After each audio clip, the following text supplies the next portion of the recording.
And then we'll have the panel discussion, and then you will break out into discussion groups for at about 7:45 for 35 minutes of discussions, and everyone will, your people at your tables will be taking notes. And I need to make sure that we have facilitators. Do we have someone who's on this wall over here who's a facilitator? Does every table have a facilitator? Raise your hand if you're nice and high, if you're a facilitator. Okay, I'm here with this table. Okay, are there any other people who can facilitate? Because I need two back there, and one over here, and one on the side wall. No more trained facilitators? I could, but I'm tied up. well, but Joanne, when, Joanne. Yes, ma'am. When we go to the discussion groups, I want the people up here to go to the discussion groups, okay? So, Maloy,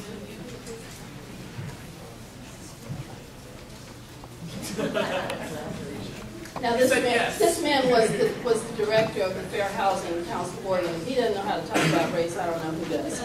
Okay, so Maloy, I'm going to have you come over here to this group over here on this wall. So anyway, and if you have any empty seats, when you see folks at the back of the room, raise your hand so that people can come in and have a seat. All right, so as I said, we have a full agenda today. Just want to make sure that we cover some of the paperwork. One of the important ones is the evaluation. Please make sure that you get the evaluation filled out and leave it at the table. Additionally, there are some statistics for each of you, and expanding housing opportunity through local control and endorsement form. Leave all those at the table, please. Fill them out first, though.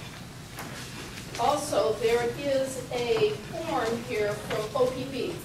I don't know if OPB is here today, they usually are. But they have a program where they want people to come and share their story. And so if you fill this out, they'll get in touch with you and have you do that. Additionally, there is spreading the word. Please help us spread the word about housing justice by providing the names and contact information for 3 people who live in Oregon outside of Portland. And so there's a little form here to be filled out. And facilitator, if you could be responsible for making sure that we get some folks to do that, that would be great. I don't know that there are enough for everybody, but that would help to get a few. Also, we usually have a follow-up activity for every month, and there's a form for everyone to have one here. It's got the little red bar up the top. Try and do some of those. This is really important. One of the things we're trying to do with Race Talks is get folks to feel comfortable talking to people outside of their own ethnic group and also their own socioeconomic group.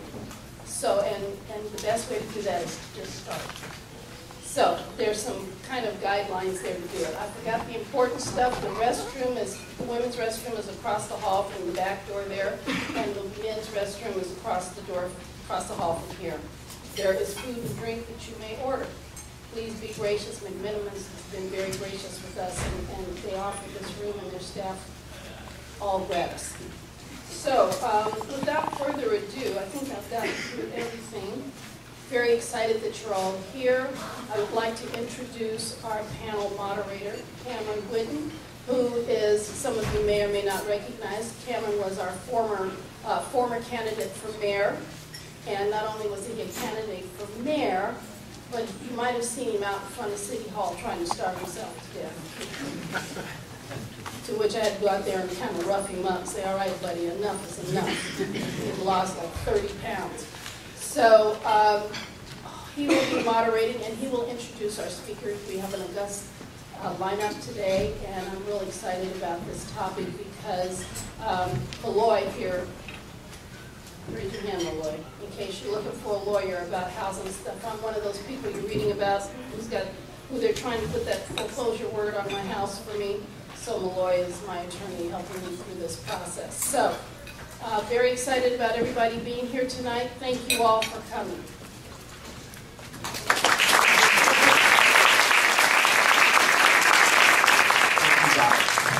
And actually, it was 39 pounds, just so you know.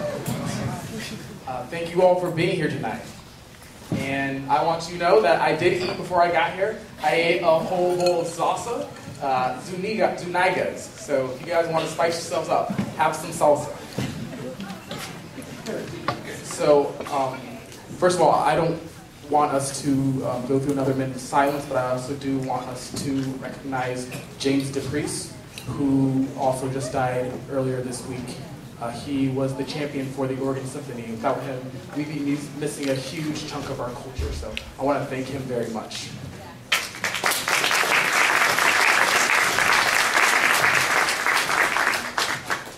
So I actually want to start off with a survey. I just want to get some information before we go into this. According to the United Nations in their Declaration of Human Rights, under Article 24, they declare housing to be a human right. And so, nobody be shy. Please be completely honest. I swear no one's going to look at you. But I want to see people raise their hands if they believe housing is undeniable human right. All right, thank you. Hands down. And now I want to see, please raise your hands. Please don't be shy. Raise your hand if you think that housing is an entitlement that not everybody should be entitled to. Yeah. Great, great. Should not be entitled to everybody. Raise your hand if you don't think. Okay, everybody change. I was a little worried there for a moment. We might have to turn this PA up. Actually, Donna, can we get that PA turned up? I think Either. you're supposed to be sitting here. Actually. Okay. All right. Just one moment. And while he's moving, I forgot to say two things. At the back table, we have raffle baskets are worth about $100, and they are full of goodies from Portland Public Schools. In April, we will be starting a race talks at Marshall High School, and we'll be starting the series all over again. So, and Portland Public School gave us a little grant to get started on that. That's one thing. The other thing is I forgot to mention the colored papers at your desk. Would you hold up some of those little colored cards there, please? Thank you. Real high. Thank you. Those colored cards are so that you can get, if you don't have a business card, that you can get the name and the digits of somebody here who is not in your ethnic group. Because we need to start making friends. And I don't, and don't go up and talk about race. You need to take a few months before you start talking about stuff like race. You can talk about race talks, but I mean, to get into deep stuff like that, since you met the person here, that's cool. But anyway, you kind of get what I'm saying, right? Yes? Thank you. Thank you, Don. And I just want to say this conversation is very important. I'm glad you guys are all, can you hear me? Yes. Great. I'm glad you guys are all here. According to some statistical studies, about 20,000 people in the state of Oregon are homeless, and an average of about 20,000 people also have unstable housing. And also in the metropolitan area, about 30%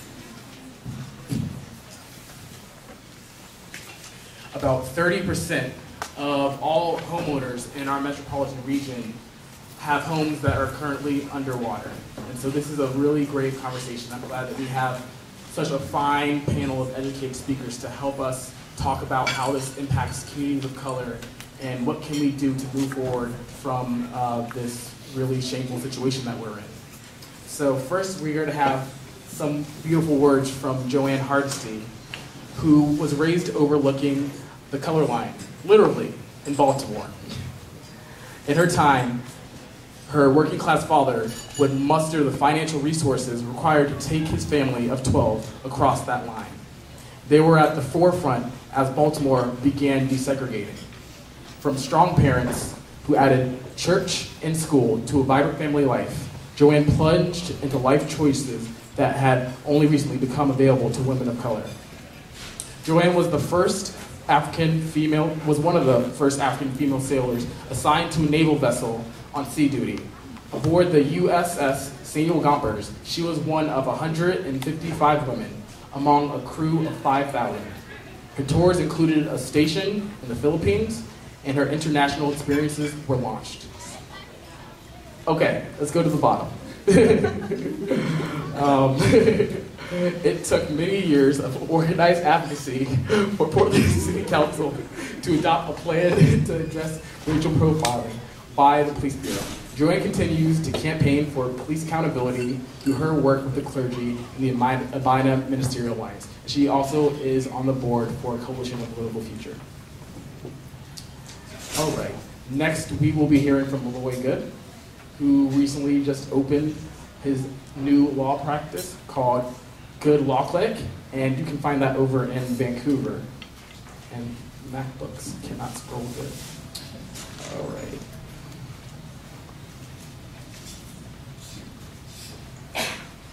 Maloy founded Good Law Clinic in January 2013 in order to provide high-quality legal services to traditionally underrepresented clients. Mr. Good is also a member of the Portland Human Rights Commission, joining the HRC in 2008. Prior to forming the Good Law Clinic, Mr. Good worked for the Fair Housing Council of Oregon, a highly regarded private nonprofit dedicated to furthering the cause of fair housing through education, outreach, and enforcement. And next after that, we will be hearing from Ron Silver, who's from the U.S. Attorney's Office. Ron Silver is the Civil Chief and resident civil rights expert, diversity coordinator of the U.S. Attorney's Office of the District of Oregon. He is a native of Los Angeles and graduated from USC with a bachelor's degree in Russian studies and a law degree from Loyola University in 1986. 1976. That's his fault. He is a proud Jewish member of the Northwest Community Gospel Choir. He has been an assistant U.S. attorney since 1982. Is that right? Correct. Good. That would be weird, huh? And leads school trips to Alabama to teach civil rights history to high school students and bar associations. The next we'll be hearing from Ellen Rosenblum. Probably looking for it. Okay.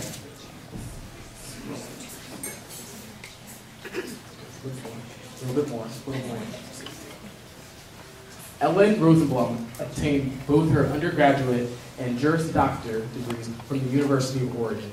After law school, Rosenblum practiced as an associate and partner in a small Eugene law firm before serving as an assistant U.S. attorney from 1980 to 1988. She was then appointed to the bench, serving as both district and circuit court judge for Sonoma County from 1989 to 2005. That year, Governor Ted Kolongowski named her to the Oregon Court of Appeals, where she served until 2011.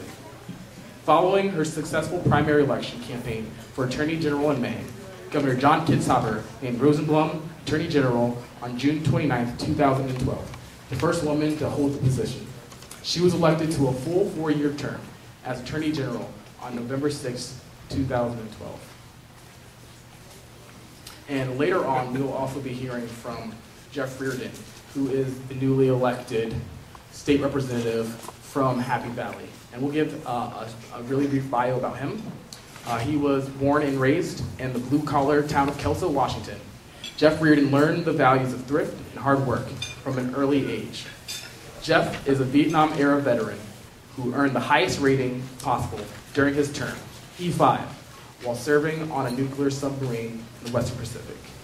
His naval service earned him the GI Bill, so he could afford to become the first college graduate in his family.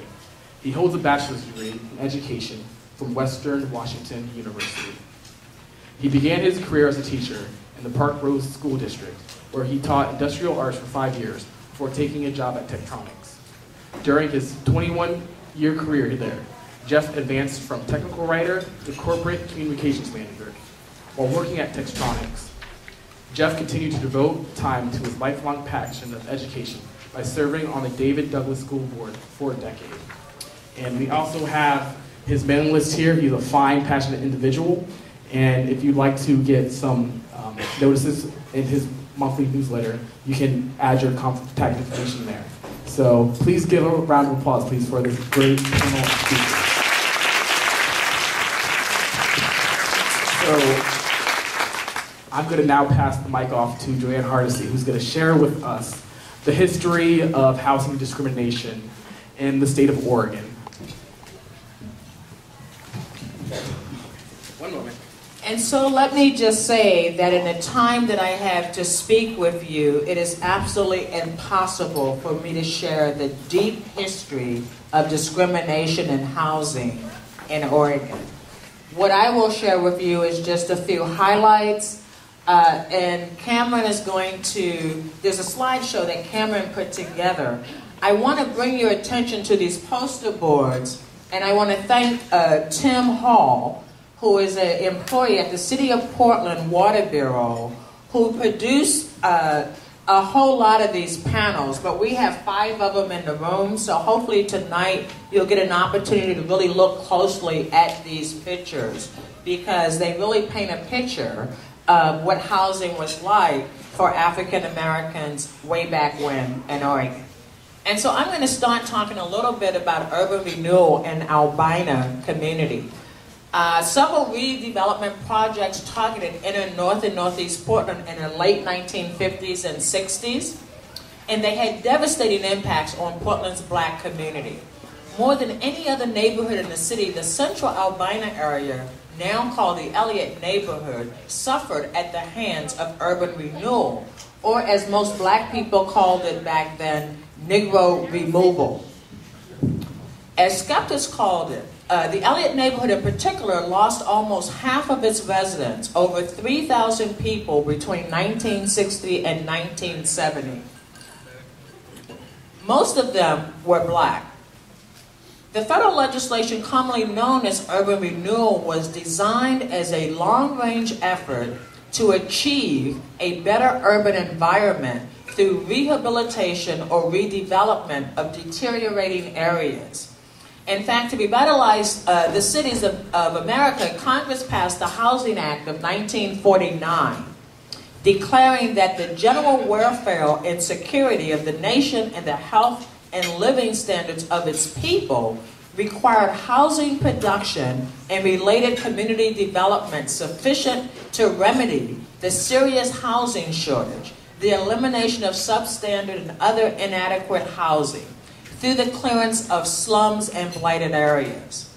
The Portland City Council, under the leadership of its new mayor, Terry Schrunk, submitted to voters a charter amendment to create the Portland Development Commission.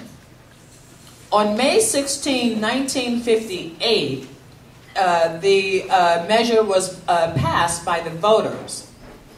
And so that is the beginning of the community's belief that when PDC comes in to help, it's really removing African American families.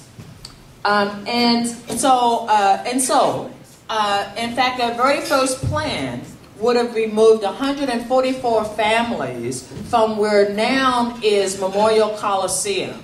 But there were 144 households that they decided that they wanted to tear down so that they could build whatever it was they wanted to build. The community was in an uproar and actually was able to stop that original project. But lo and behold, there were other plans, right? So the PDC didn't get that one through. And so we started working on developing a plan that some in this room may remember, which was the Model Cities program. Well, PDC was in charge of the Model Cities program and created a plan to remodel a significant portion of the Albina community area. In fact, one of the greatest legacies of the Model Cities era was the development of black leadership at the grassroots level to fight in opposition to many of the changes that were taking place. The neighborhood development program resulted in plans for Woodlawn, Irvington, King, Vernon, Sabin, Boise, Humboldt, and Elliott. By 1973, these neighborhoods had policy plans that were completed and presented to Mayor Schrunk. Although these plans were never approved by the city council, the city was able to receive federal funding and start the process to rebuild using the model city method. I'm going to stop there because I could spend a lot of time talking about what happened in the 50s and 60s, but I have a story that I want to share because I think this is really the most important thing. When urban renewal or PDC and development comes into communities, it is a process of various governments coming into collusion to remove populations of people. Now, I will prove my point. Just like when I first moved to Portland, January 1st, 1990, everybody told me, don't go to Northeast Portland. I was like, why? Well, there's gangs there. There's gangs there. There's drugs there. We had on the news all the time people talking about how bad it was in North and Northeast Portland. So, of course, being the kind of person I am, I got a job in Northeast Portland, I got a house in Northeast Portland, and lived there very successfully. Never ran into a gang member on my street, never ran into drug dealers on my street, but this was the public message. And every evening on the evening news, you would hear stories about how horrible the drug and gang activity was in North and Northeast Portland. And the people that were spreading those stories were the police. And let me tell you why the police is important to a housing conversation. I currently live up on 166 in Stark. The exact same thing that happened in North and Northeast Portland with the rhetoric of it being filled with gang members and drug dealers and prostitutes. The police are now out telling my retired white neighbors to be fearful of the black and brown people who've moved in, because at 8 o'clock the drug dealers come out, at 8:30 the gang members come out, at 9 o'clock the prostitutes come out. And I'm not saying this. The police, the people who are sworn to protect and serve us, are giving this message to a community that is unaccustomed to people of color. And so all of a sudden they are surrounded by immigrants and refugees and African Americans and Latinos who have been pushed out of the community that they had lived in for 20, 30, and 40 years. So why were they pushed out? Because when they lived here, they couldn't get loans from the bank because there was redlining taking place. Why were they pushed out? Because they couldn't fix up their property. They couldn't sell their property. In fact, when they had businesses, there were thriving African-American business throughout North and Northeast Portland when I first moved here. You could get food, I could get custom-made clothing on Martin Luther King Jr. Boulevard using kente cloth and African fabrics. I could get African jewelry on Martin Luther King Jr. Boulevard. But then one night, PDC came in one day and put a medium in the middle of the street. And all of a sudden, it became a freeway. So people started just zooming through on their way to Vancouver or to I-5. The businesses died. They went away. And all of a sudden, speculators started showing up. They started buying the abandoned buildings that the businesses left. All of a sudden, there were people coming in talking about building condos. All of a sudden, it is now in a community that the average house of rental is $1,800. The reality is that not only can I not afford to live in North and Northeast Portland today, I can't afford to eat in North and Northeast Portland. I cannot afford to hang out in North and Northeast Portland. And it's because we have government entities that have a responsibility for protecting all of us. And in fact, it is the money interest that ultimately decides who lives where and how those resources are spent. And so since Donna's over there trying to slowly tell me that I'm almost out of time, here is what I will leave you with. When you have government entities whose job it is to protect and to look out for people in the community, and sometimes, I know I worked for Montgomery County, there are good intentions, right? People think that they're doing good stuff. But I will leave you with this question. If, in fact, we live in the most progressive city in the state of Oregon, why do all the social determinants of a community's health put Native Americans at the bottom, African Americans at the bottom next to them, Latino Americans at the bottom next to them? If we live in a progressive city, that has progressive leadership, that has progressive public policy, why are those outcomes as they are? Thank you.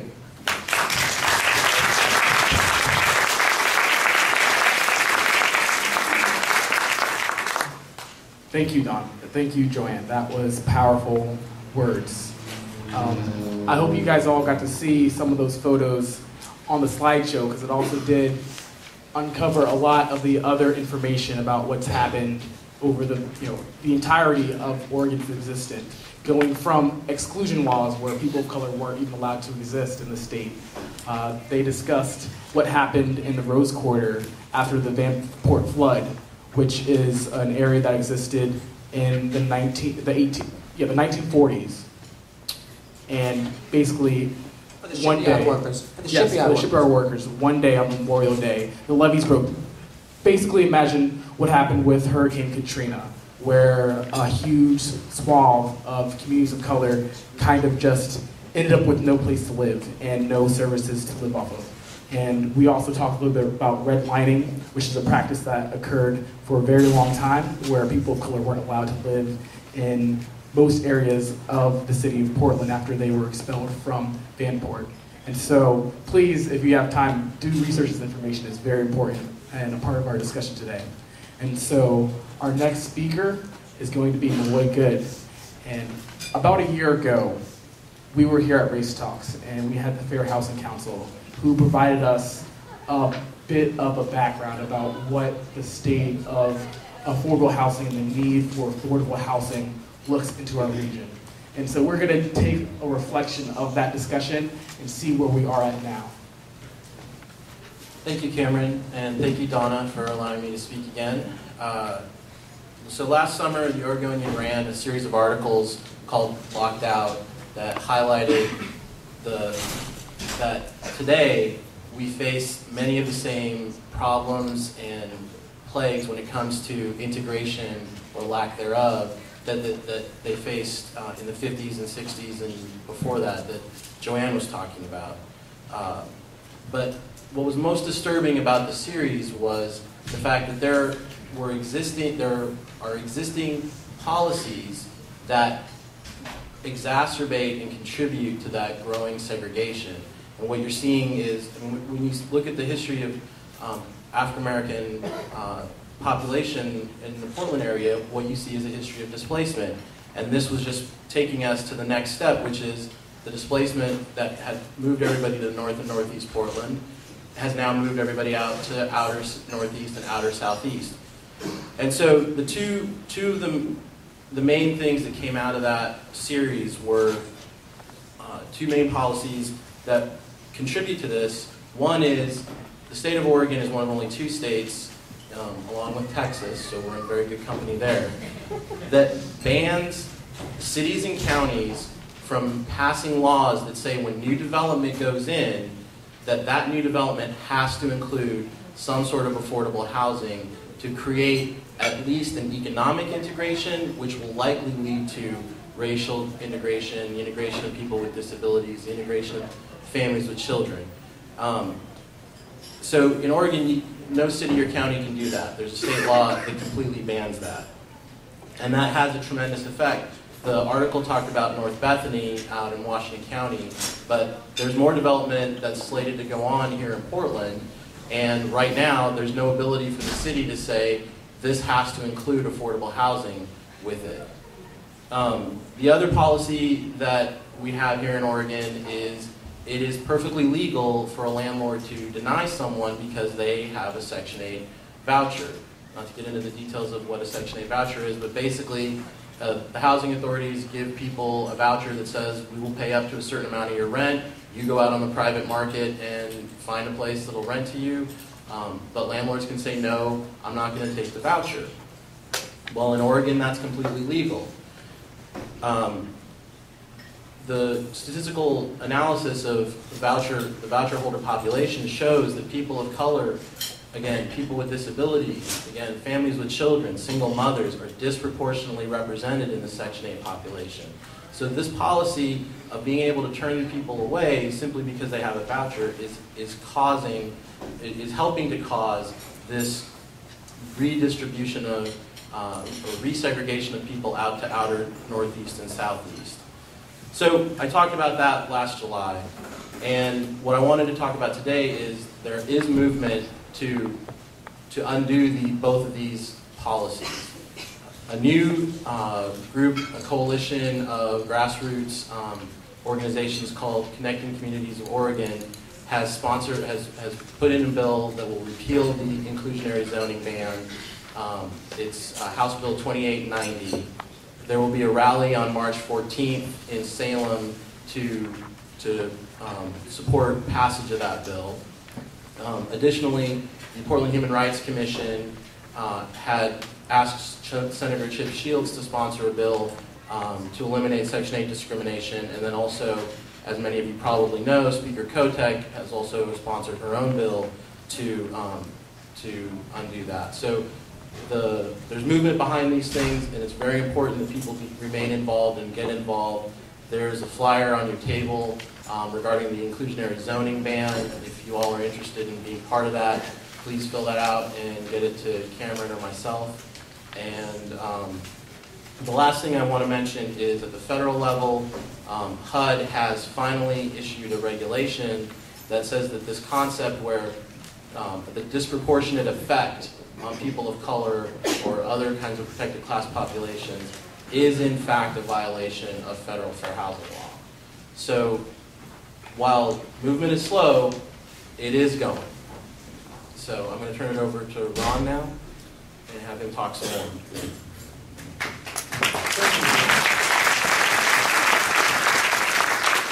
So I'm the chief of the Civil Division for the U.S. Attorney's Office here in Portland, Oregon. I would like to introduce somebody who's in the audience, Adrienne Brown, who is an assistant U.S. attorney in the office. She's our civil rights coordinator, who is now the person actively doing many of these civil rights cases. So Adrienne would stand up.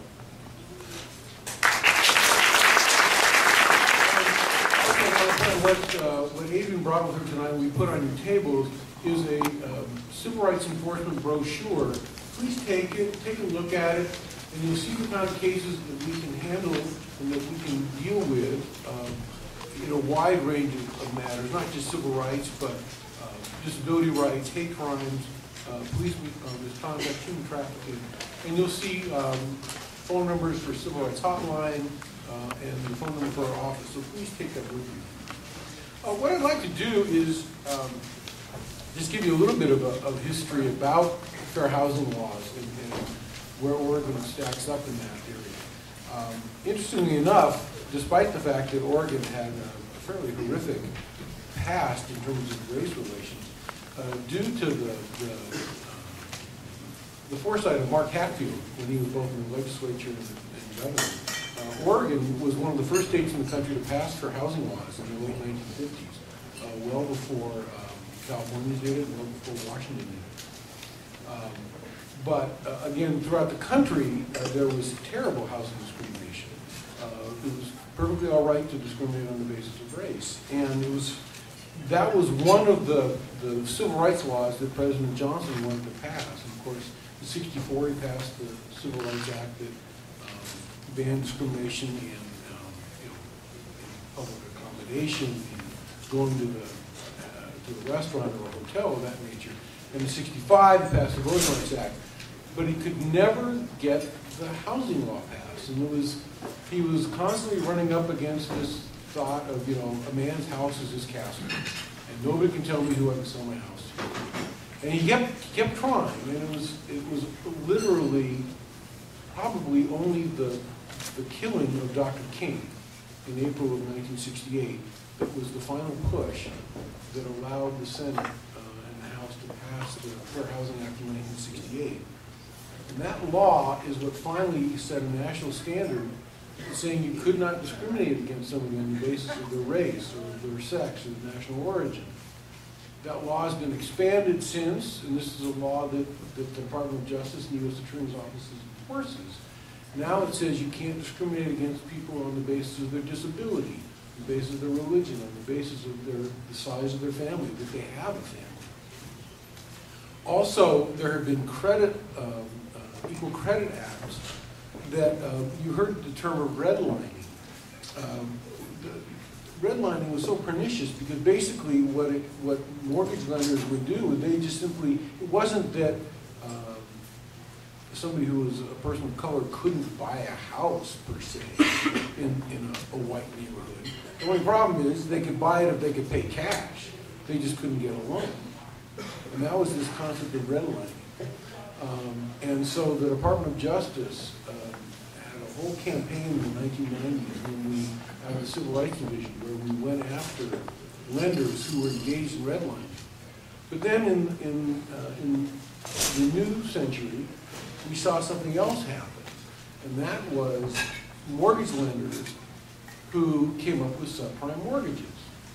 Well, subprime mortgages were a way for people who couldn't normally afford a home to get a mortgage, but of course it came with much higher fees and typically a higher interest rate. And possibly that was a good idea for somebody if that was the only way they could get a home.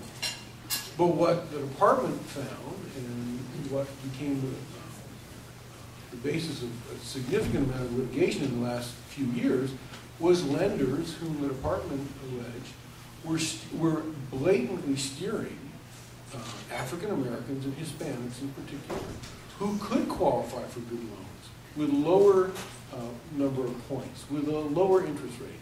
And they were being intentionally steered, that was our allegation, they were being intentionally steered into subprime loans that were problematic.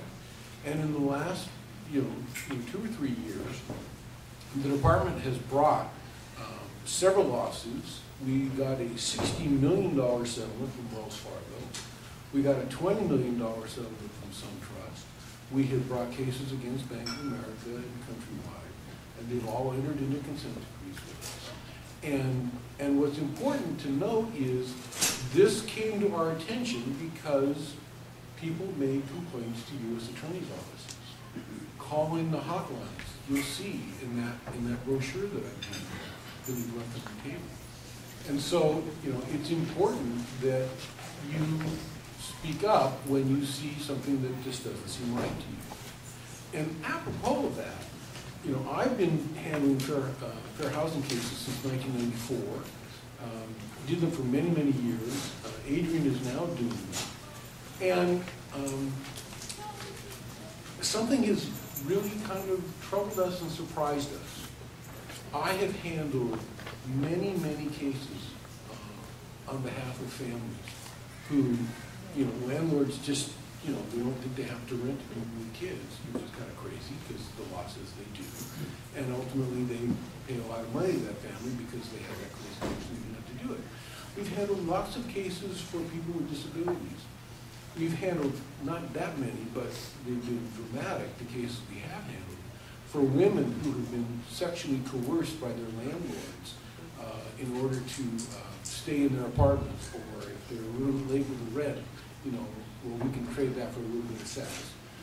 We've handled those cases because that's all against the law. Interestingly enough, we have handled very few, some, but very few cases brought to us by people of color. Maloy will tell you it's happening. I will tell you it must be happening. Adrian will tell you it must be happening. I'm sure Joanne will say it must be happening. But we're not seeing the cases. The people are not making the complaints. There's probably, a whole mess of theories as to why that's going on. Some of it may be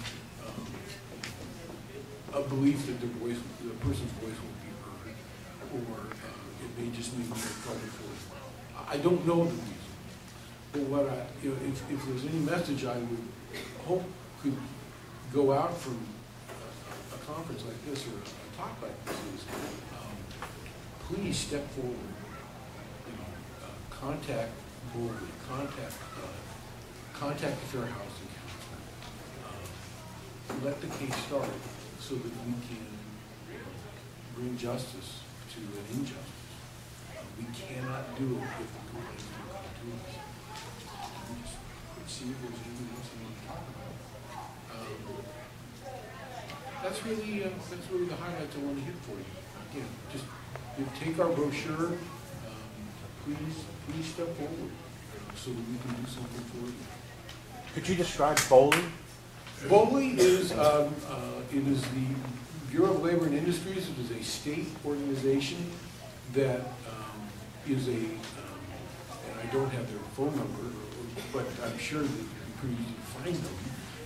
They are a state agency to whom somebody who feels like they've been a victim of discrimination can and should make a complaint that they were denied housing of some sort. And then they will launch an investigation in conjunction with that can go forward either, and I'm sure actually Ellen's probably going to talk about it. We're their lawyer. Yeah, So we she's can their give you lawyer. some good information. Yeah, so I'm going to probably defer any more on that to Ellen. And I'll probably defer to Diane.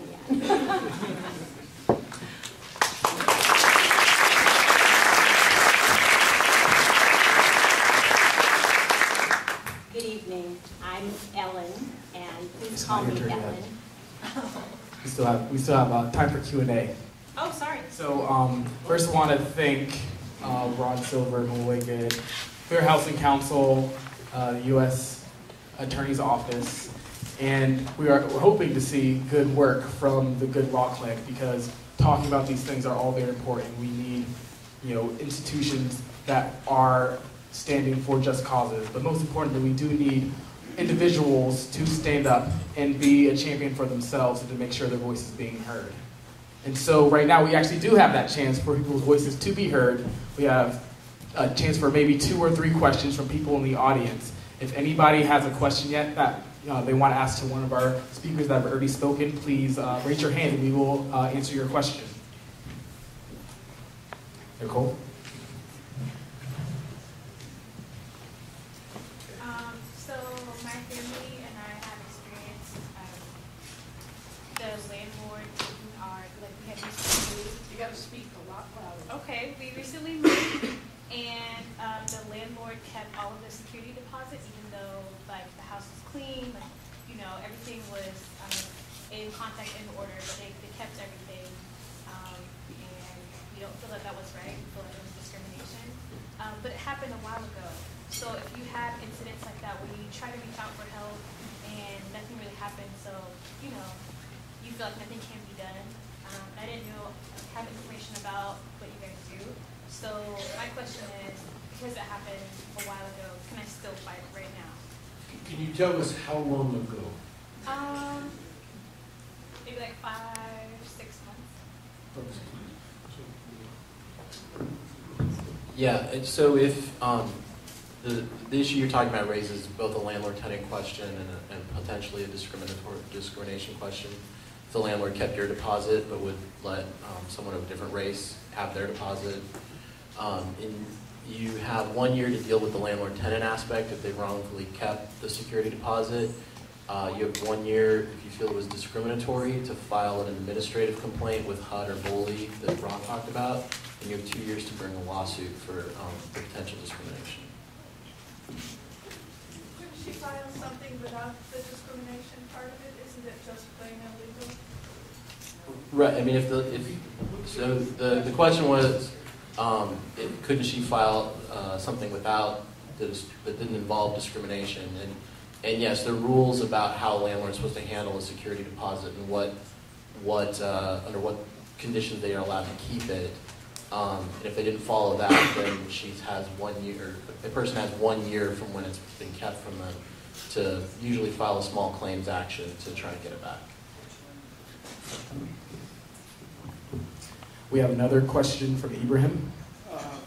Now that they getting rid of public housing and privatizing housing, they got this no-cost eviction. How would one deal with that or handle that?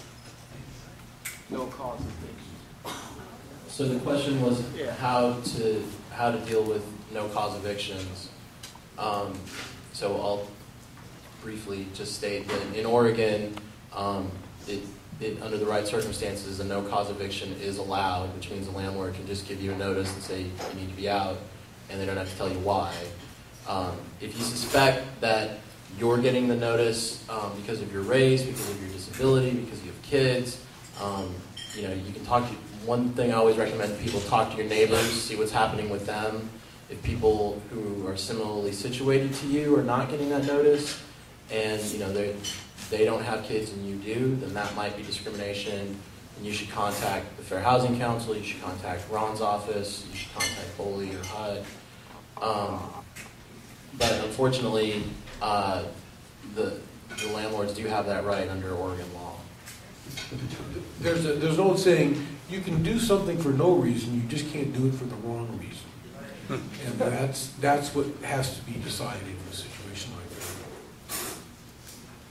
that. We have time for, first we'll let Donna Maxey make her comment, and then we will have time for one more person for a question. Okay, I just wanted to make the suggestion for people who rent, when you move into a place, you should have a sign off on all the rooms, go through the house, make sure that everything is in working order. If it's not, then make up a list of that and give it to the landlord and have them sign it, date it and sign it. Also, when you first move into a place, take pictures of the house when you move in, the yard, the house, all of those things. If anything's not quite right, make sure you take a picture of that. If you have a moving camera, that's even better. And then when you get ready to leave, to prove that you cleaned up and did a good job, you need to take pictures of those. So that it's indisputable, and hang on to all of that. Thank you. Person in the turquoise. My name is Wendy, and I heard you talking about disabilities also.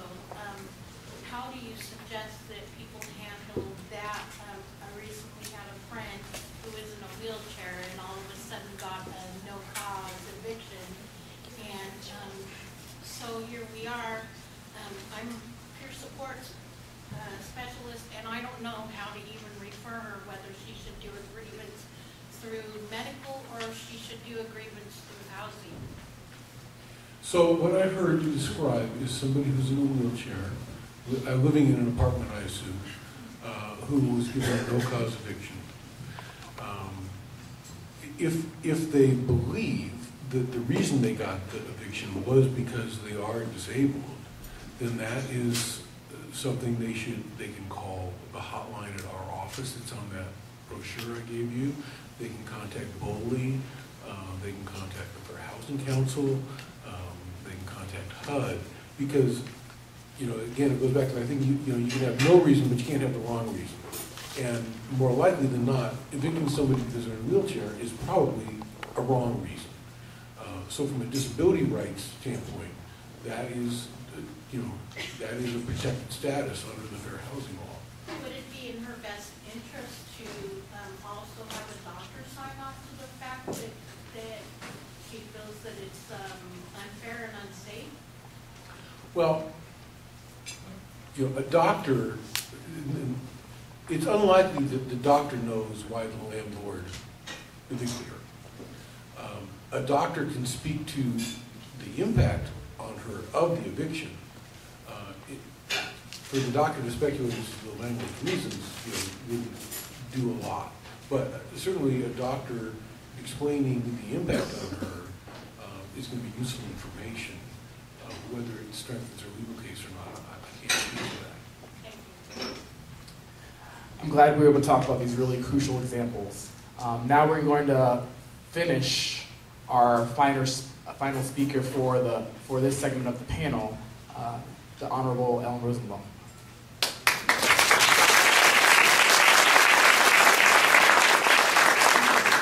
Well, I have a tough act to follow here. We've had some wonderful speakers tonight, and I'm just really honored to be here. And thank you so much for inviting me.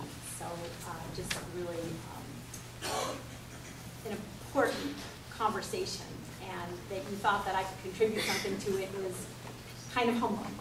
So I had to invite my team, or actually they offered, and I accepted their invitation to join me. So I would like to introduce this is the State Department of Justice, by the way.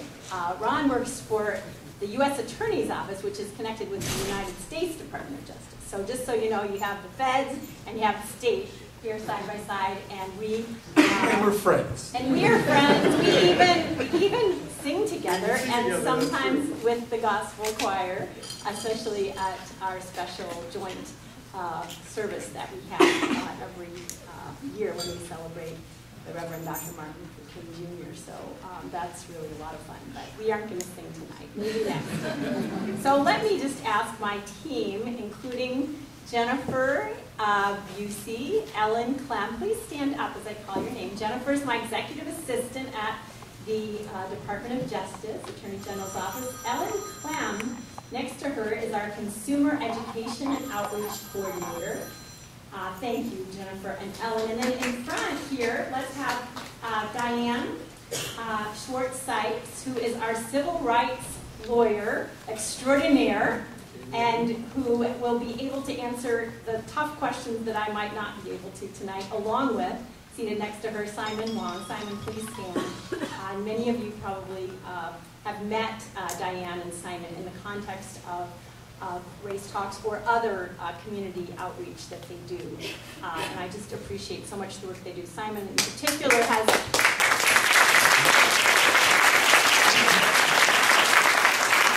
Diane prepared me well tonight, and so did Simon, and brought a handout for you that I think it may be in the back, but it is for those who are homeowners who might be looking for a loan modification or in or near foreclosure. And so these are consumer tips for you. They're very important. And there is a way for you to get in touch and to report any scams or to simply get help by going to OregonHomeownersSupport.gov. And I'll be talking a little bit more about some of the work that the Department of Justice is doing in this regard. I also want to put in a little plug tonight, or a big plug actually, for the Fair Housing Council of Oregon, very important project that you can be a part of. You can volunteer to help. Everybody who's here is an activist, right? Well, we're giving you an opportunity to help as a tester for the FHCO, which conducts audit testing of landlords where they get discrimination complaints, and the FHCO sends out testers to identify potential discrimination. So please consider getting involved by becoming a tester and get in touch with Peg McGuire, who's the executive director and happens to be here this evening, I believe, if she could just stand so you know where she is. We actually put sign-up There she sheets is. on everybody's table. Fantastic. Well, there they are. And there's so I have just a couple of other kind of preliminary things. I think I've gotten through most of them. But I did want to just say that United for Understanding Racism, as you know, has been around to understand racism, has been around for a long time. I first became involved when I was a trial court judge here in Multnomah County back in the 90s, and Justice Ed Peterson, who was the retired Chief Justice of the Oregon Supreme Court, went around the entire state meeting up with the judges on the various courts to hold sessions, and it wasn't just one session, I believe it was 5 over the course of a number of months, to ensure that judges appreciated, frankly, their own inherent racism, to try to overcome it, to be able to do their jobs better. And honestly, to have the Chief Justice step up like that was pretty wonderful, and not only that, he did a fantastic job. And so at one point in time, just about every trial judge in the state had the opportunity, and probably at least half or more did participate in that program. So I was really proud that the bench, the judges in the state, stepped up in that way. That's not to say that there aren't still, that all judges are unbiased. We know that, right? And so we always have to be wary of our own biases and make sure that those are put aside in the work that the judiciary does. Of course, I'm not a judge anymore, so I'm an advocate now. And I'm going to tell you what my pledge is to you tonight, okay? As your Attorney General, as your newly elected and sworn in, I've now been sworn in twice, so I guess I have to do twice as good a job. I am, and twice as committed, I am committed to housing justice. And the way I define that, and you help me out because maybe I'm not defining it right, because I just wrote this down. I haven't really read a definition of housing justice. Affordable, accessible, safe, stable, non-discriminatory housing for all throughout the state of Oregon. How's that?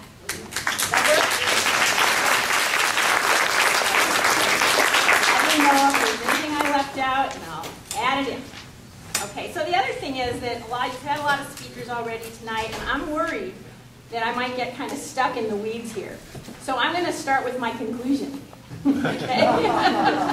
And then, if I get the time called, I will have already told you the main points.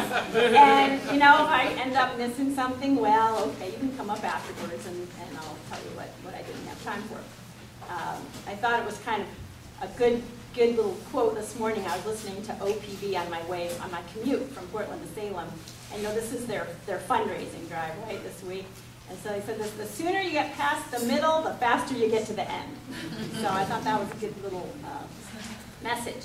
So, okay, so here are my action items, okay? And they're not for you, they're for me. They're for us, the Department of Justice, okay? So to give you just an idea, because it can be a little boring to tell you all the different ways in which the Oregon Department of Justice has a role in housing. But this will kind of summarize and capsulize for you what I'm committed to doing. I'm committed to have Oregon Department of Justice continue to aggressively enforce state and federal fair housing laws, which is what we do and what Diane does. And these are in cases that are either referred by BOLI, somebody asked about BOLI, the Bureau of Labor and Industries, which is headed by, who knows? Brad, who does a fantastic job, and we have a really wonderful close working relationship. And Diane has really gets a lot of the credit for that.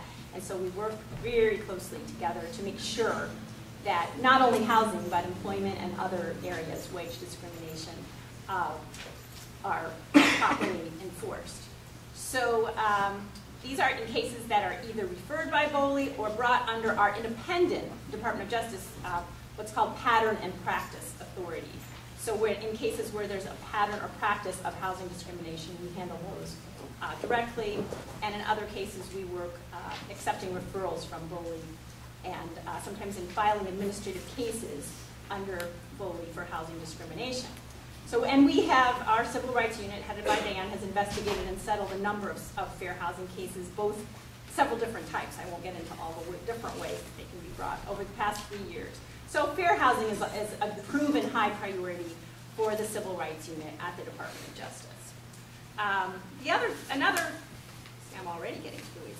Another conclusion is that we will continue to provide legal counsel to our state agencies that play a role in housing. And just to give you a little idea of what those are, Oregon Housing and Community Services, which we work with very closely and has played a very important role in connection with the mortgage foreclosure issues, and something called Business Oregon, Infrastructure Finance Authority. And then, of course, as I said earlier, we also represent BOLI, the Bureau of Labor and Industries. So that's one of the things the Department of Justice does. We have 100 lawyers who do nothing but give legal advice to all of our state agencies.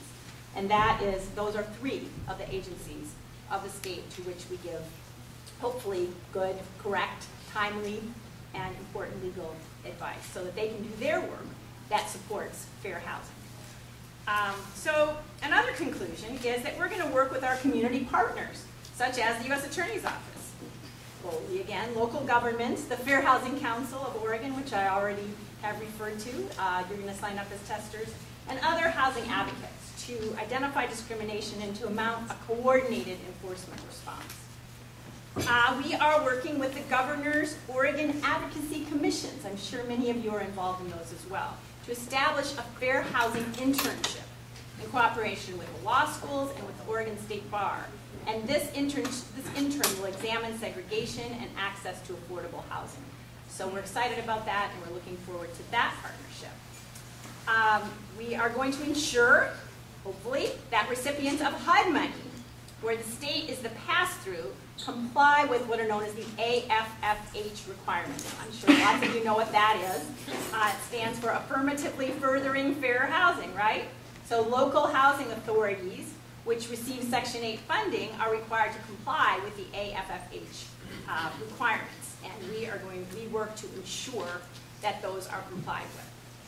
And we are also, Maloy mentioned the proposed legislation. Some is still in the legislative concept format, some is a little bit further along, and the Department of Justice, through our legislative policy director and all of our lawyers and staff, we are taking a look at those bills, and we are hoping to be able to participate at the legislature in support of those bills as well. So those, folks, are my conclusions. Now, do you want to hear anything more, or do you want to just get on with the show? Let me talk just a teeny bit more, okay? Because I think I had 10 minutes. Am I still within that? Okay. So I've given you my pledge, and I've told you a little bit about what we do. What I haven't mentioned too much about is how we provide help to consumers facing foreclosure, other than to mention this handout. And I want to tell you that there's been, I think we've done a lot. We were one of the top 10 states to receive the hardest hit federal funding, and of course, Ron's talked a bit about the work that the U.S. Attorney's Office has done. But this foreclosure issue still remains an important concern at both the state and the federal level. And as a matter of fact, it's been one of the top complaint areas for the Oregon Department of Justice. However, the landscape of this issue and these concerns has changed over the last years, and we've had to adjust our strategies in response. So for a while, we were focusing primarily on foreclosure consultants and loan modification shops that were fraudulently or ineffectively helping consumers. And that's what this is, in large part, what these consumer tips are about. And we've been very effective in being able to shut down some of the modification shops with formal actions, with assurances of compliance. We've taken informal action against scores of other shops. We've had about over 400 complaints that we've addressed in connection with these modification shops, and we've issued 19 cease and desist letters since that we sent out in 2011. So we've worked with the Oregon Housing and Community Services to develop programs for the $220 million in federal funds to assist needy homeowners facing foreclosure. And one of the things that we've tried to do, and the legislature passed a law, you will recall, the Foreclosure Avoidance Mediation Program. Sound familiar? Well, it's a great program in concept, okay? The idea is that homeowners have a right to a mediation before a non-judicial foreclosure. And this means you get to have a meeting face-to-face with your lender, and before the mediation, the homeowner and the lender can exchange paperwork and can have a housing counselor and a mediator who's well-trained, and we've trained the mediators, and we've gotten the housing counselors, and you can even now get lawyers for free if you qualify through legal aid. Also part of this multi-million-dollar settlement that sent money to Oregon for these purposes. So it all sounds great, right? Great idea. Guess what? There's a problem. The program hasn't been working, and that's because the banks haven't decided to participate, or frankly, they've decided not to participate. And so we're not giving up, okay? There's a couple of things that we're trying to do. We're trying to figure out, why they're not participating, because they were at the table when we developed the rules to establish this program, and it looked like all was well. We even hired a company, a foundation, the Collins Foundation, which unfortunately has now had some financial problems themselves. And so we're having to get a new, because we didn't give them enough business. But in any event, we don't have the banks participating, and we're not happy about it, and we're going to do something about it. We've got lawyers in this room who I know are working hard at trying to find a way. Bill and Jean and others, I see you in the back. I know that you have just worked incredibly hard on behalf of consumers to try to ensure that those who can stay in their homes, those who can legally, correctly, without these scam shops get loan modifications, will do so.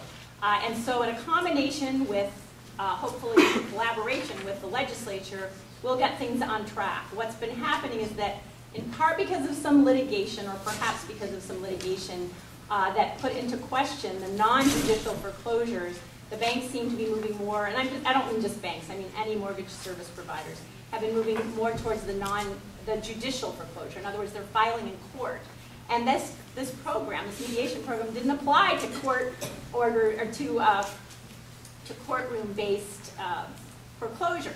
So we're going to see if maybe there's a possibility that if the legislature, we can get them to require mediation even for these judicial foreclosures and get things back on track, because we have just too many homeowners who are in limbo now and don't know if they're going to be able to stay in their homes. They're not necessarily even receiving notices of foreclosure, but it doesn't mean they're not at risk. It doesn't mean that they can go on with their lives. It's just not fair, and it's just not right, and we're trying to do what we can. So please, I don't want to ask you to be patient, because I'm not into patience. Frankly, I want to just get this thing, moving, and we're doing, the Department of Justice is committed to doing that, along hopefully with some good, strong legislation that will help us get there. So those are the main things that I wanted to talk to everybody about tonight. I'd be happy to answer questions.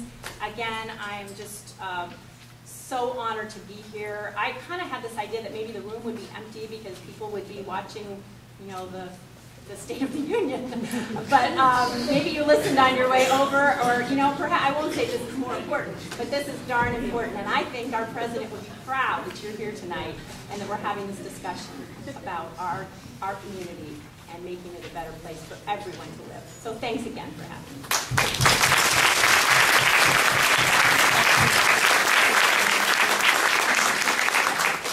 Thank you, Ellen, for that conclusive speech. And I want to thank everybody from the DOJ who's actually here today, because it takes a lot to be here after a long drive from Salem. And it's good for everybody in the room to be able to see these people and know they are approachable. So that's very important. And this is actually coming down to my favorite part, what I think is probably the most important part of this session. You've got to sit here for over an hour to listen to these 5 people up here speak to you. And now it's time for you guys to speak for yourself. And so we're going to be breaking out into our table discussions. And we've thrown a lot of information at you guys. For this one, we want you guys to be able to look at some information provided from us by the Coalition of Communities of Color, which is a very amazing coalition of different public advocacy groups from the Portland Metro region, which have aggregated all the important data about how housing and the need for housing supports affect communities of color. So, and there's the whole report. It's a big one, but we're only going to cover a 2-page amount of information about housing. And we also will have 3 questions that we're throwing at the small breakout groups. The first one is, do you feel that displacement is a primary concern of housing justice? How do you feel that inclusionary zoning and Section 8 reform address that? What other tools might we have? Do you believe organizations that oppose these equity policies, like the Home Builders Association, can be considered racist? Why or why not? What do you feel that the city of Portland or the state of Oregon has done to give reparations of race and housing discrimination? What else do you believe they owe to communities of color? So we have about 15 to 20 minutes for us to talk within our individual tables. And after that, we'll have about 10 minutes to do a check-in. And we'll have one representative from each discussion to come up and share for about a minute of what they talked about. So please enjoy. Okay, and with the facilitators, your questions are on the back in orange on your sheet. Additionally, Attorney Rosenblum reports to the table and joined one of the tables. And we are having, for those people who bought into the raffle, we have the raffle first drawing. It is ticket number 2552400. The number's back there on the back table, and I'll be back there. And that's you? All right. So, lovely lady back there, take it, go back and get one of the baskets. We'll draw for the last 2 afterwards. The folks on the side walls here. Good evening, everybody. I'll be speaking from my table this evening. So my name is Tim, and we talked a lot about gentrification. What are the preconditions of gentrification? How is it created? And how does it relate to not addressing the legacy of racism? So gentrification is where there is a historically relatively poor community where people come in who can build community and can develop beauty. The people who are there are developing their own beauty in their own community. It's a stable, it's a healthy place. We had someone at our table share with us that the Vanport community historically was a lovely place to live, thriving businesses, a good, solid middle class, and yet that community and communities outside of it that had been historically largely African American or other people of color got defined as urban renewal districts simply because of racist policies at the time. We fast forward 50, 60 years, we don't see that happening explicitly, but we see no attempt to address the historical impact of those old choices, that old history of racism. We're not seriously attempting to integrate communities. We're not seriously attempting to deal with forcing people out, with people disinvesting. And so we talked a very little bit about, at the end, about inclusionary zoning and how we can help to create integrated communities that the market rate, whatever that means, would not necessarily promote on their own. So that's what we talked about.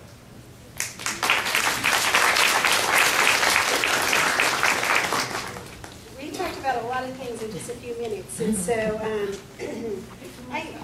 I think kind of I'm going to get down to kind of one of our solutions, some other tools. What we really talked about was what can we do to change the situation. Like just putting a law in place doesn't mean that it's going to make change.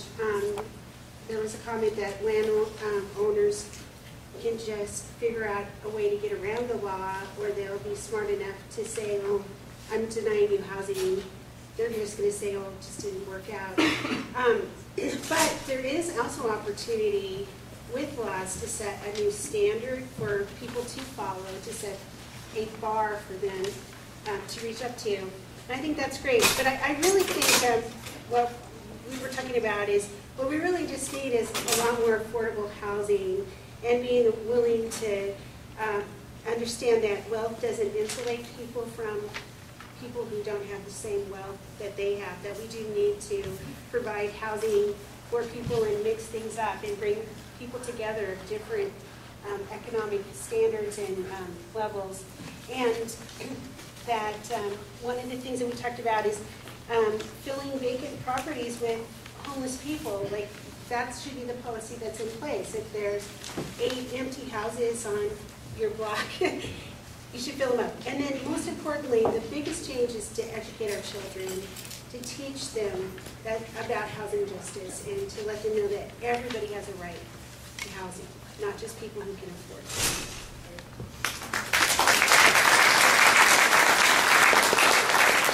Let me suggest something. All of you people, pretend you're a singer because the power is right in the tip.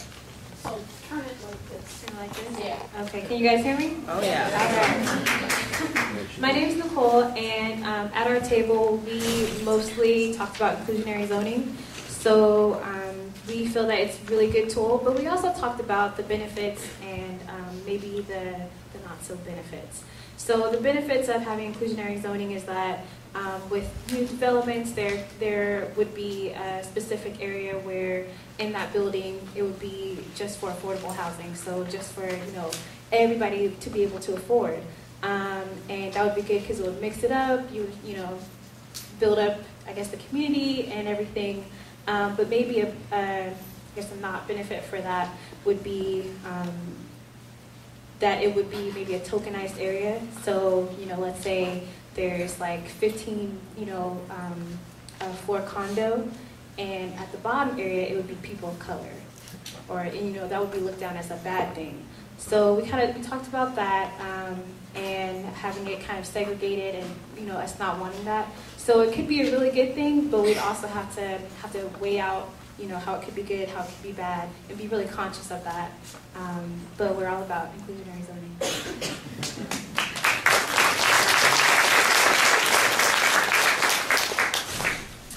There was some sharing at our table from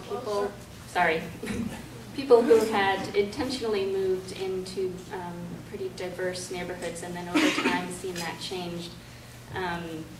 people have felt kind of bewildered, concerned, not sure where those people went, and not sure what to do about it. Some sharing about in years past, maybe walking along MLK Boulevard and feeling like it was very friendly, and now that being a different story. Someone pointed out how it's not just people losing their homes, but also losing their churches and other places of community, building community. Someone pointed out that affordable housing is not everyone can afford affordable housing, and was just pointing out the need to also work on systems, getting systems in place for people to get to that point where they would qualify for what is considered affordable housing. And lastly, there's the idea of seeking retribution for things that have occurred in the past, but it was put out there that we need to create incentives for people to give people a second chance.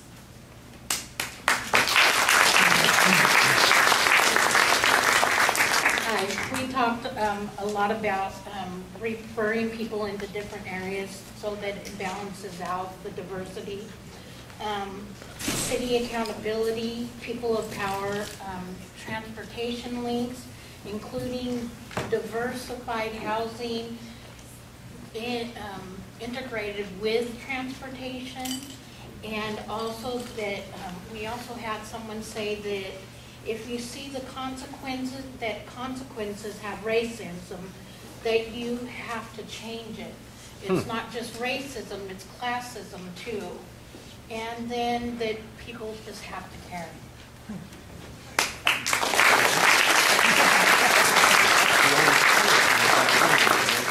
Hello, my name is Jared. I'm trying to keep this brief. For starters, we sort of ran through these questions, and honestly, we thought some of them were somewhat inflammatory. I mean, obviously, the concept of calling the Home Builders Association racist seemed a little bit inflammatory, and so we sort of talked about what can be sort of the real problems and the real solutions here, for people who are actually on the ground.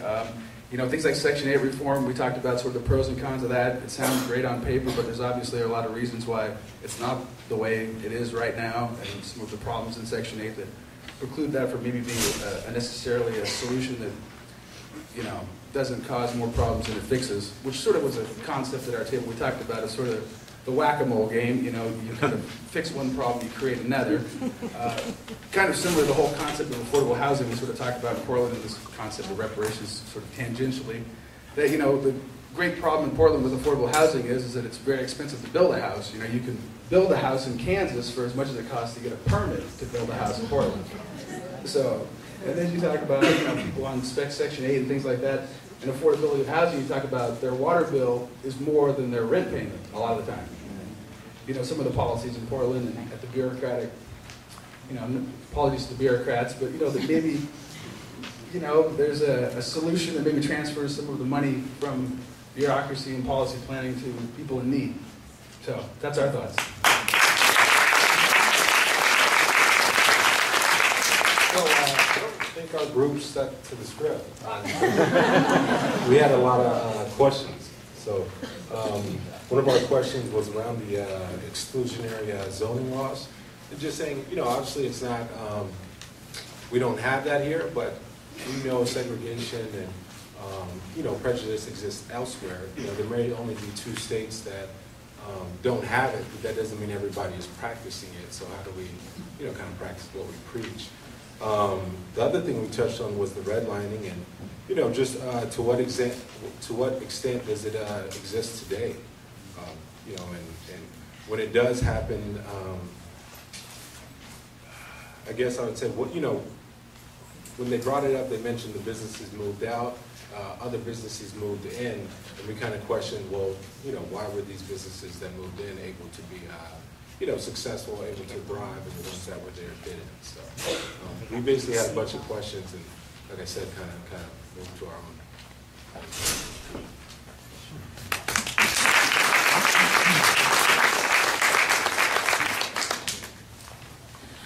Right, so we had a pretty diverse group talking with us. We have people who have been living in Portland for their entire lives. People who have just moved here from other parts of the United States, from Detroit, for other parts of Oregon. And we we didn't really get into all the questions, to be 100% honest. We mainly focused actually on the history of Oregon and the displacement that took place in Portland. And we mainly focused on Emmanuel Hospital and the different urban renewable districts throughout Portland. And we had, I think the main thing that came out of our discussion was that without understanding Oregon's history, people really can't understand why we do look like we are right now. And I think that was probably the biggest lesson to be learned out of our discussion.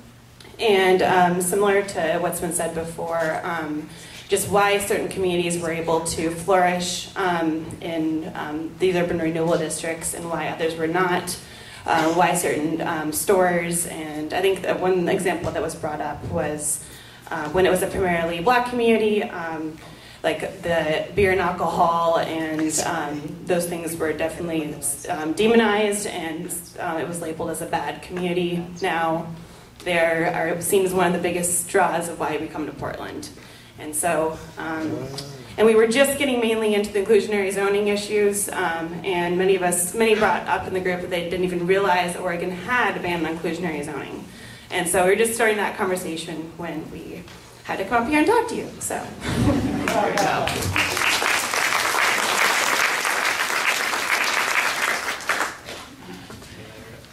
The table's way in the back. Rockstar. Thanks. We hit on several things that I think have been already mentioned, but just to say them again. We generally talked about affordable housing and had a lot of different aspects of it. We did talk about the Section 8 reform and the need for that. We thought discrimination on Section 8 vouchers didn't make a lot of sense and certainly need reform.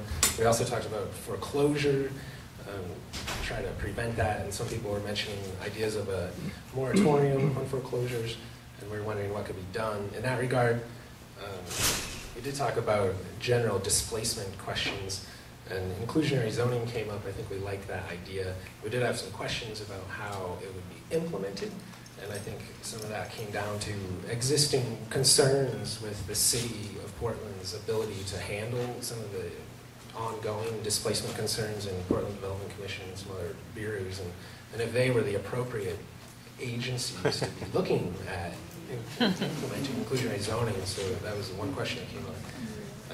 And we did also have a little more general discussion of gentrification and if that's an appropriate term and framework for kind of addressing what's going on.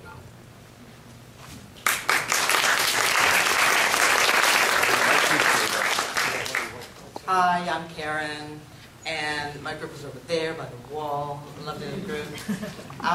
We focus primarily on question 1 and question 2.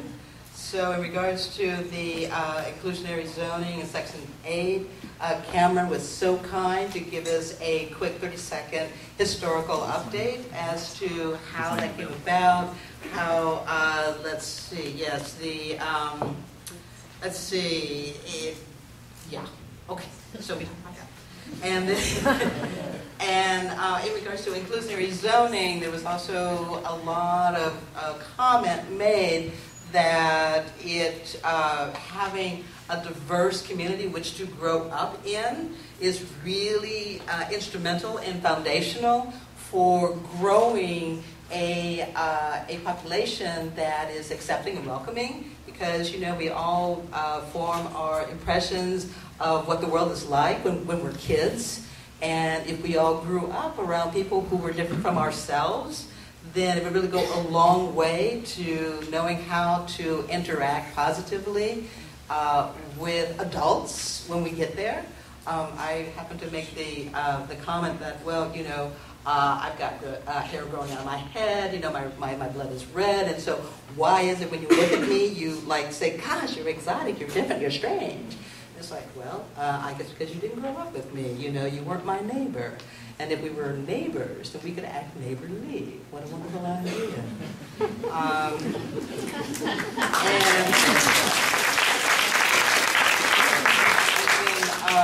With question 2, like I said, Cameron was kind to give us a thumbnail sketch.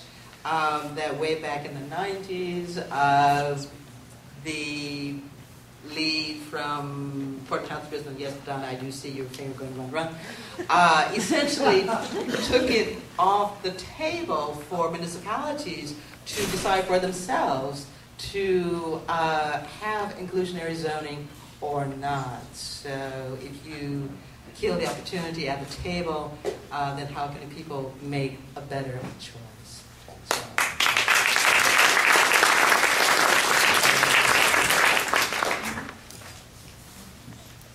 Hi, we Rockstar.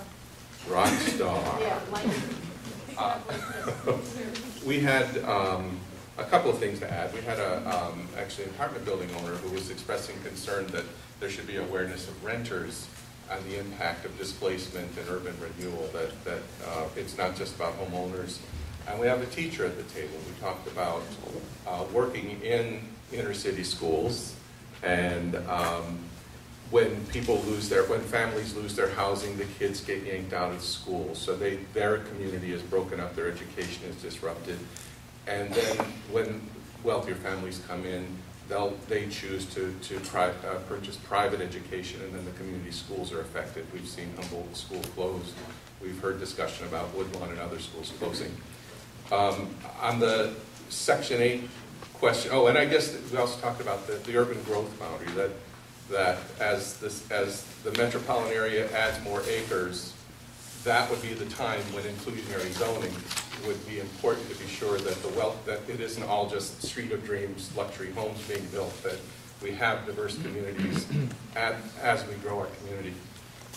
And the Section 8, I was remembering that back in 2001, 2002, when the housing bubble was starting and everybody was becoming a homeowner and there was a shortage of renters, everybody loved Section 8. The landlords, the high-end landlords loved Section 8 because they needed tenants.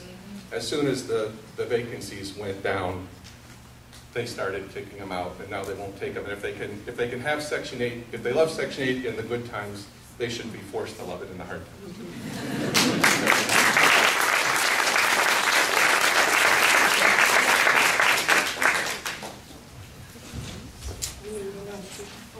Okay, I don't know what a rock star is. Okay, my table, or the table I was with, is in the back. My note taker was Tony, and I'm going to apologize for not doing justice to your notes. We didn't talk about solutions. One of the things that seemed to stand out for us was the fact that what the people said up here really brought ideas and thoughts to mind of experiences that some of us had. We have one person who works in the Section 8 office talking about what they do and how those vouchers are used. We have another person who's very concerned that her grandparents might have some problems, but that she was young and privileged not to experience those kinds of things. We had folks talking about the fact that the displacement that happened in northeast Portland, north and northeast Portland, is moving east, and it's still happening. One of the other issues that came out was the fact that so often, when you have these problems, these discrimination issues, they're not brought forth because some people don't feel that their voice will be heard. And I think I covered most of it, so thank you all.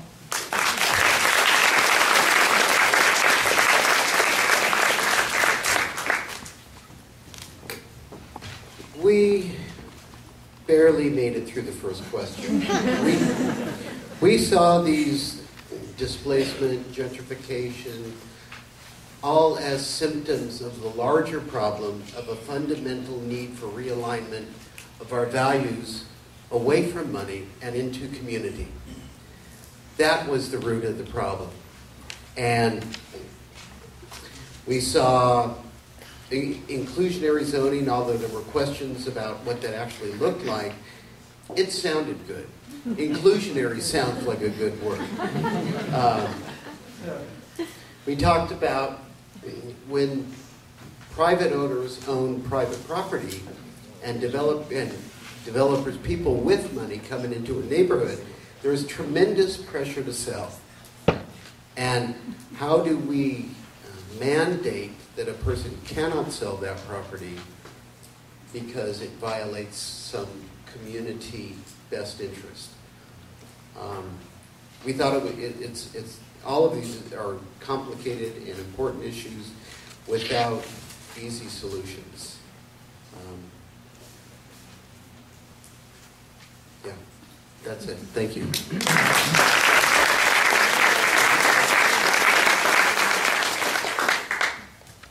Thank you all. I want to be fair to you because I've had people who have said to me, it went late. So we are right about 9 o'clock. And for those people who need to leave, please feel free to leave. If you go without doing your evaluation, I will tackle you at the door. So I would not suggest you leave without doing your evaluation. Also, we have a drawing for 2 prizes. And our lovely lady back there is going to read the numbers. Just grab 2. Don't worry about it. Okay. Yeah. All right. First one here is 255 2388. 255 2388.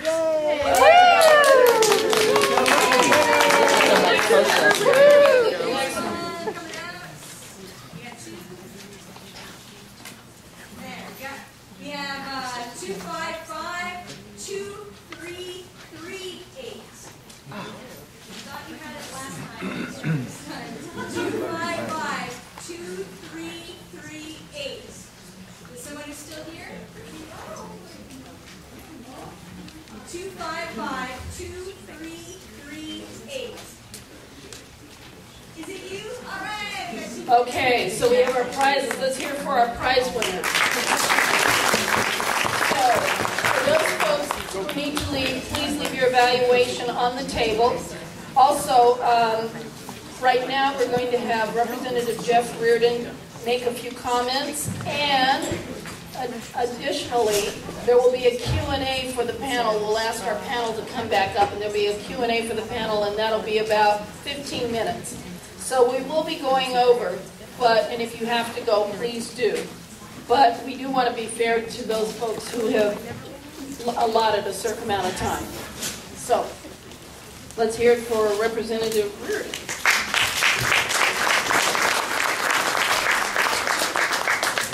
You might be wise just to rush for the door right now. You guys have been really patient and put in a long evening, and so I'm going to try to talk fast, but I do have a couple of things I want to say. This is day 7 for me as a state representative, so I may not have all the answers yet. My district is in outer southeast Portland. I heard I was accused of, I do have partly Happy Valley, but my roots are outer southeast Portland, David Douglas area, and that's my home. I wanted to talk a little bit about how housing policy affects a community, because I've lived it, I've watched it for the last 20 years, and David Douglas has been, or was, say 15, 20 years ago, very much a blue-collar community, and just working folks. And we had about, I'm going to borrow some notes here, we had about 7,000 students, 39% at that time were on free and reduced lunch, and maybe, and I think this is a stretch, 15% English language learner. Last neighborhood to the school district had just been annexed into the city at that time, and unknown to many of the residents. Massive zoning changes were underway, altering the landscape from a single-family residential community with big lots and tall Douglas fir trees to high density. The land was the most affordable in the city, and folks moved out from their neighborhoods as gentrification moved into other parts of town. New subsidized housing in East Portland became a welcome refuge for those who were struggling to make ends meet. Does this sound familiar? And they left the inner city despite the lack of services and reduced access to public transportation beyond 82nd. They came out, it was affordable. Guess where the immigrant families went when they needed a place that was affordable? They also came east of 82nd. Now we have about 10,600 students in David Douglas, so 150% of what we had. 78% qualify for free or reduced lunch. Almost a quarter are English language learners.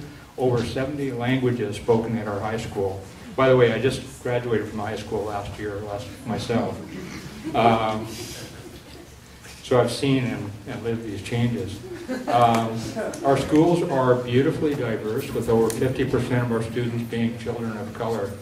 I'm going to just stop there. It may sound like, when I give you those stats, that I'm talking about something, maybe if you heard this, that something bad has happened to our area. Well, I've been teaching there for 10 years, and I got to tell you, it's challenging, and we do have higher poverty. We have more kids of color. We have all the languages to deal with, but damn it, I love it. It's a great place to be, and all I want is for our area is to get some of the same breaks that other parts of the city live in. And you guys have driven down other parts of town. I know where they have all the tree-lined streets and hanging baskets and the nice parks and sidewalks and all this stuff. Well, I think we're going to miss that on beyond 82nd. Yeah. So what I'm working on is a couple of things. One is transportation, and something that people don't always think about, but transportation affects the economic development. We have state highways running through our cities that have been sorely neglected for decades. And thank God we now have 4 legislators that represent that area that actually really care. And so we're just hammering on ODOT. I've talked to the speaker, I've talked to every legislator I can, I've talked to the city, and we're just going to be that squeaky wheel and whatever it takes. And I know it's not going to be easy, but we're going to work on transportation because that will lead to a better, more vibrant community. Secondly, I have introduced a bill for House Bill 2890, and I did submit that. It does repeal the ban on inclusionary zoning.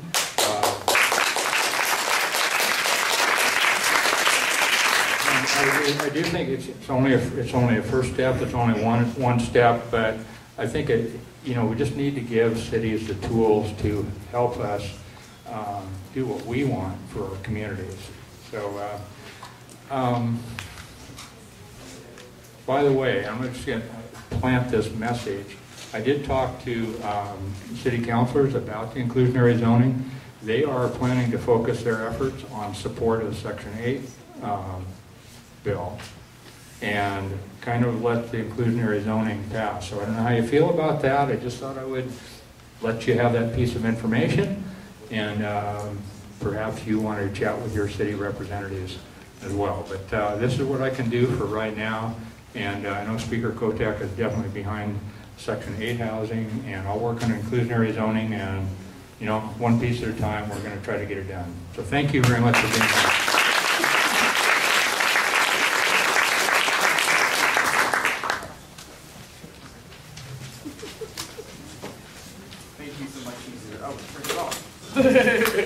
Thank you so much, Mr. Reardon. I'm really glad that you guys all got to hear from really talented people, and I'm glad you guys got to speak with yourselves about your talents. And so most importantly, please exchange your contact information with each other. Give out business cards, write on a napkin. Please just continue this conversation because 2 hours is not enough. And please write down your information on those little cards so we can stay in contact with you here. A few of our panelists might have to leave early, but we do have time for them to come up and maybe answer 1 or 2 questions before we end the night. So the panelists that are left, please come up. Anybody have any questions after talking about all we've been talking about?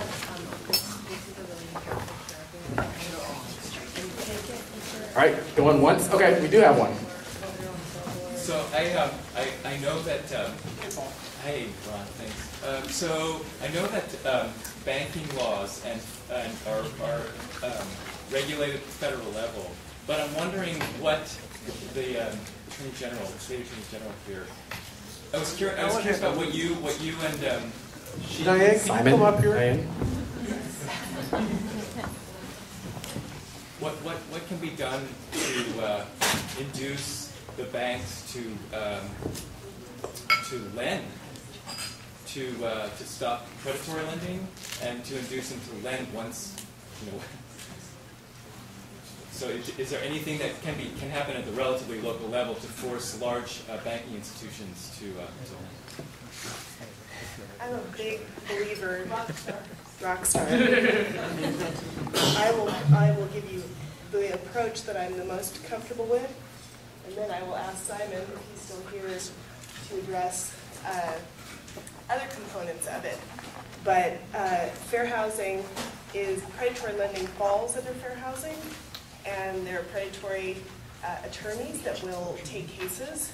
So if you have people who you feel that have been preyed upon, then I would suggest referring. If the question was about how to have the banks lend more, is that what the question was, sir? It seems to me a systemic issue. The banks aren't behaving well, and they haven't been for years and years. So is there anything we can do locally to induce them to behave better? Well, I work on the foreclosure side, so it's not on the lending side at the origination point. It's when people are losing their homes. That's when the Department of Justice gets involved to help out consumers. We do know, for example, something coming up is the mediation bill. Mediation's out there, and we know, for example, that because it has not been working with respect to judicial foreclosures, it doesn't apply to judicial foreclosures, if mediation could extend out to judicial foreclosures, if there's a bill that is going to go in that direction. We know that mediation helps out homeowners and helps them save their homes. So if you can get in touch with your legislators, if you can get involved in those kind of issues, that would be something that could have more of a wide sweeping effect. Question? How did I get up here? Yes. Question from Donna? Yeah. I was wondering what, is there any laws in place to protect renters who do voice their issues? You know, like for me, my landlord said if you complain, you will be evicted about repairs on the house. You know, and it's like, I can't afford to move, you know, so I live with things that need to be repaired. So I was just wondering, like, what laws are in place to protect me if I say I need the roof fixed, I can't leak anymore? How can I protect myself? And then, you know, also, like, why are they only allowed to give you 30 days notice? Like, what poor person can move in 30 days? You know, I mean, why aren't the laws in place to give you 90 days or 120 days? So you have time to find a place to move. But when you're poor, 30 days is insane. That's just insanity, and I don't understand it. Okay, so I can address those in a couple different parts. So your first question with Rockstar. With respect to your first question about, you know, being asked to leave sooner than you're ready to do so, it depends on the kind of lease you sign. Many landlords want you to sign a 30-day, month-to-month lease. The most secure kind of lease would be one that you negotiate that's a year lease. And then the only reason they can get you out would be for cause. But otherwise, on a month-to-month, they don't have to give you a justification, and they can give you a 30-day no-cause notice and require you to leave. With respect to your question about repair, and this all falls under landlord-tenant law. We've talked a lot today about fair housing, but this actually falls under a different part of the statute that relates to landlord-tenant rights and responsibilities. So with respect to, you were saying, getting your deposit back or voicing complaints, there are protections under those laws that would prevent a landlord from retaliating against you for asking for repairs. So these are rights that you, again, have to enforce by going to an attorney, which leads me back to my initial comments, that depending on your income level, in each county, I'm a former legal aid lawyer, every county has a legal aid office. And those offices all specialize in housing rights. So in Portland, and legal aid will, I'll have to pay for this, it's 503-224-4086. Pick up the mic and say it again. 503-224-4086. And you can call and, you know, get some advice on it to maybe ward off being removed prematurely. Right. Thank you, Diane.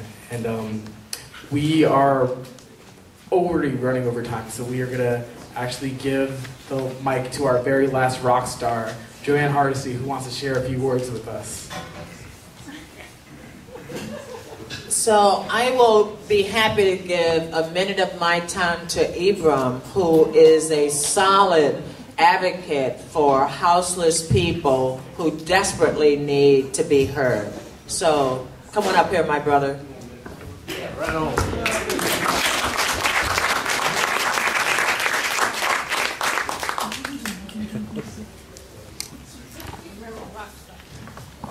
Hold it close. Rockstar. I don't sing, but yeah, you do. I'm Ibrahim Mubarak. I'm co-founder of Dignity Village, founder of Right to Survive, and co-founder of Right to Dream Too. And what we do, we help the houseless community. And many times, I like to invite people who want to be social workers or something, come out and spend at least a month in the street, and then you can hear real stories. Real stories of how people lost their house or their apartment due to this economic crunch. And that's what I wanted to ask the young lady here.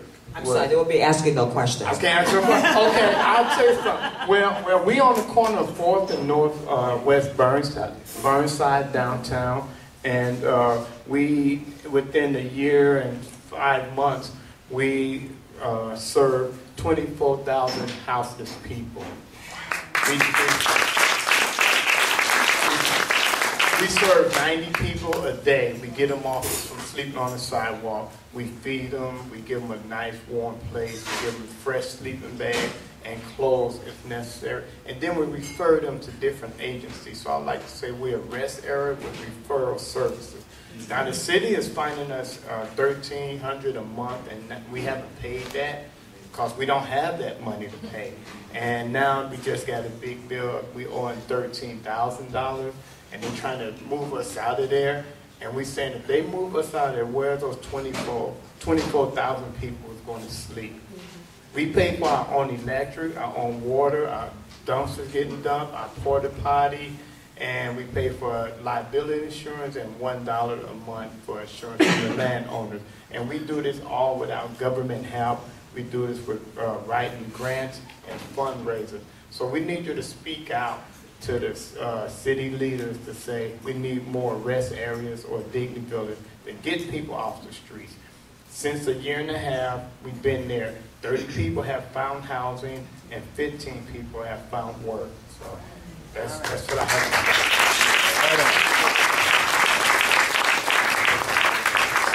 say. So I wanted to make sure you got to hear from people that are on the ground every single day doing this work. Because unless you're going looking for a Dignity Village, you wouldn't find it. But I want to thank all of you for coming tonight. We could have been a lot of places. We could have been Mardi Gras. We could have been at a Mardi Gras celebration. We could. Did it sound like I wasn't headed there? But I want to thank you from the bottom of my heart. But I want to challenge you. We do a lot of talking in Portland and in Oregon. You can find talks morning, noon, and night. What you can't find is people of goodwill willing to stand on a line with those of us who are in this battle. This is a battle. This is a battle for survival that we're fighting. Thank you for being here. Thank you for your attentiveness, and we'll see you next month. Wait a minute. Joanne is not the host. Now, I know she made it sound that way, but she is not. Oh, that's all right, baby. It's okay. I just wanted to thank Cameron for putting this all together. Cameron is the one who came up with this topic. I knew nothing about it. I did not know who to ask. And so I lived through this process, and it happened, and I'd like to thank all of you for coming. It was a great opportunity for the community and for me to learn. Also, we'd like to invite you to come to Race Talks next month. It's March 12th, and our topic is hate crimes in Oregon. We will have Dr. Randy Blazak, who is a professor at Portland State, and also John Harrelson, who is, want to say he's with some attorney's office in District Attorney for Benton County. District Attorney for Benton County, and he's working on legislation. And also we will have Mac and Dub, William Travis from Mac and Dub, who were victims of racism. And also, and I can't remember what you call this, I call him the Grand Poopah, whatever his title is, Bryant, who was part of the Masons Lodge. So they will be coming and talking about what were the effects on them and how it felt. Also, before you leave, you might want to check out, there are 4 boards around, 5 actually, that have information about housing in Portland. So really appreciate you all coming. Thank you very much. Please fill out your evaluation, and we'll see you next month.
I can't believe it. I can't believe it, man. Talk about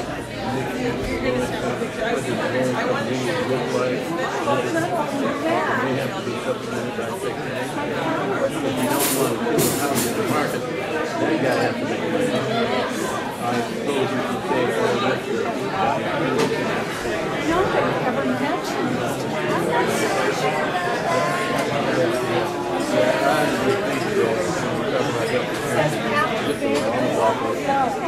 I think that was in 1950.